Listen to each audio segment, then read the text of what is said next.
والدہ کی خدمت کا انعام۔ حضرت عمر رضی اللہ تعالیٰ عنہ سے حضور صلی اللہ علیہ وآلہ وسلم نے فرمایا، اے عمر، یمن سے جہاد کے لیے آنے والی جماعتوں میں قبیلہ مراد میں سے ایک شخص اویس نامی آئے گا۔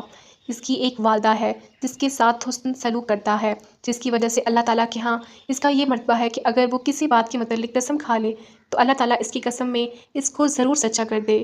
اگر تم سے یہ ہو سکے کہ وہ تمہارے لیے استغفار کرے تو تم ایسا ضرور کر لینا، یعنی اسے دعائے مغفرت کرا لینا۔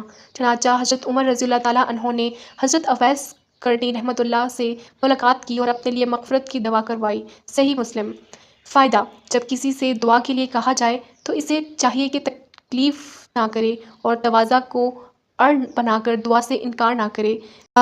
ذرا سی زبان ہلانے میں کچھ بوجھ پڑ جائے گا۔ ہمارا کام ہے اتباع سنت کو ملحوظ رکھتے ہوئے دعا کرنا۔ دعا کو قبول کرنے والی ذات تو خداوند قدوس کی ہے۔ دعا سے انکار کر کے خلاف سنت کام بھی کرتے ہیں اور اپنا وقار و ثواب بھی کھو دیتے ہیں۔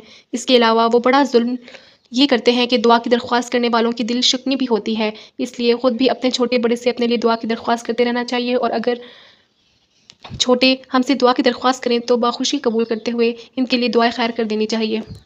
فرینڈز، اگر آپ